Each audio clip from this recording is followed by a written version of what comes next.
Assalamualaikum warahmatullahi wabarakatuh. I am Roger Antolin. So today I will talk about China. So basically, China is a country with a long and rich history. So China has one of the oldest civilization in the world, and its story has shaped and what it is today. So China basically from ancient dynasties to the modern People's Republic of China.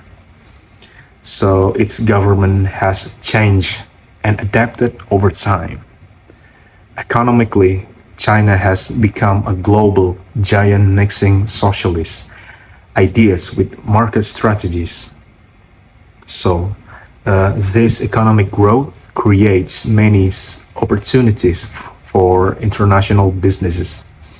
So let's explore the basic fact, a brief history of its government and its economic system of China, and the last, the business opportunities in China. Okay, let's move to the next slide.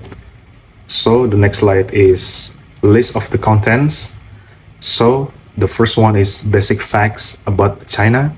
The second one is the historical of China government. So the third one is China economic system, and the last is China international business opportunities.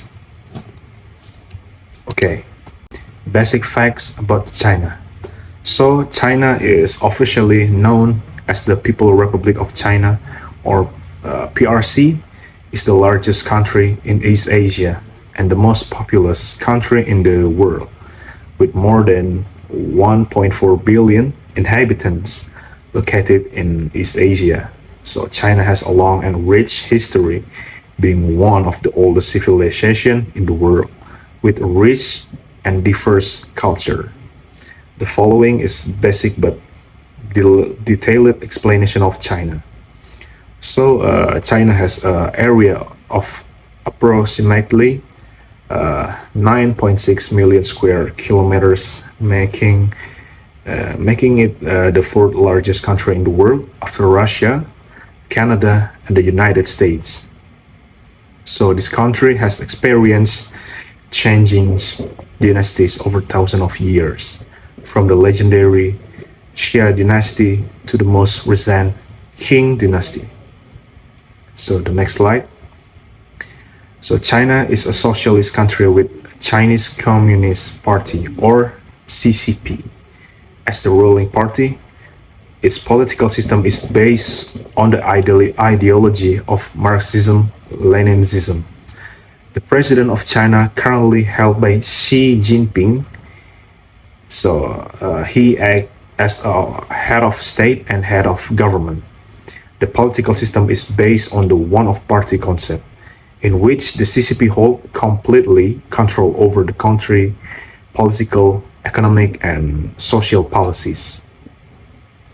So China is the second largest global economic power after the United States, with rapid economic growth over the past few decades. So the country is known as the factory of the world for being a global manufacturing center, producing a wide variety of consumer industrial goods. So China basically in the last decade has expanded its presence in the technology, telecommunication, energy, infrastructure sectors.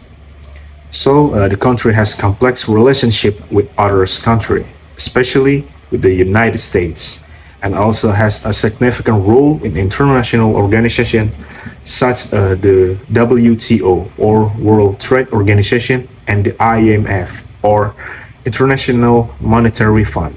So let's move to the next slide. The government system. China is a country with an authoritarian government system led by the Chinese Communist Party, or CCP. Its political system is based on Marxist-Leninist principles that have been modified for the Chinese context. The government structure consists of Chinese Communist Party, or CCP, So this is basically political party that holds supreme control in this country. The CCP has extensive power and control all aspect political, economic, and social life in China. So the second one is central government, led by the president and prime minister, responsible for setting national policy and implementing government programs. And the third one is local government. So the local government is basically consists of provincial, city, and district government, responsible for managing affairs at the regional level. And the last one is the National People Congress, or KRN. Is the highest legislative body elected by a representative from all provinces and autonomous regions in China.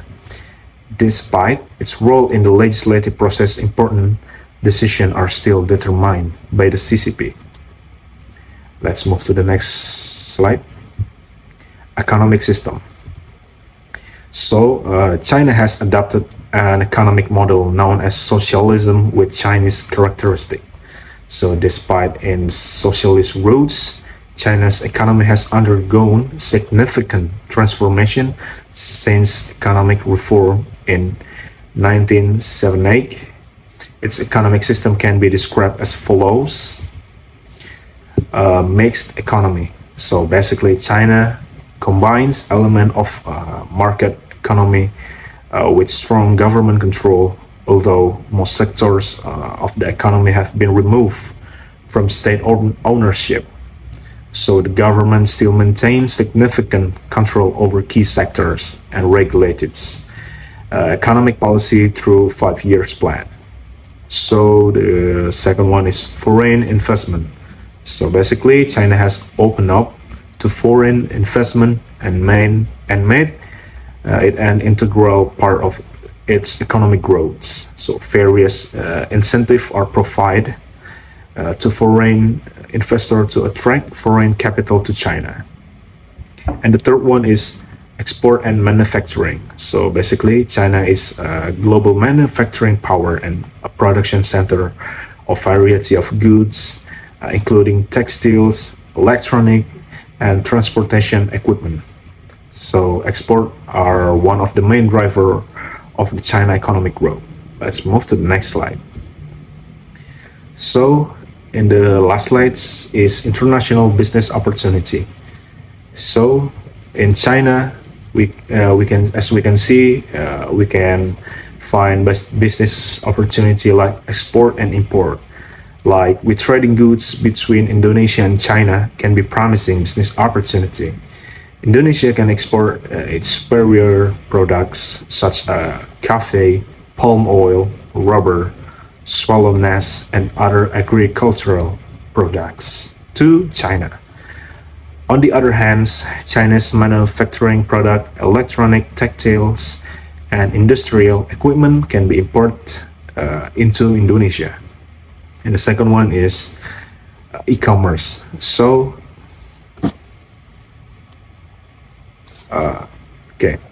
So e-commerce, China is the world's largest e-commerce market with companies such Alibaba, JD.com, and Tencent leading the industry. So Indonesian citizens can take advantage of Chinese e-commerce platform to sell Indonesians product online, either through official store on large platform or through independent e-commerce platform that serve the local market in China.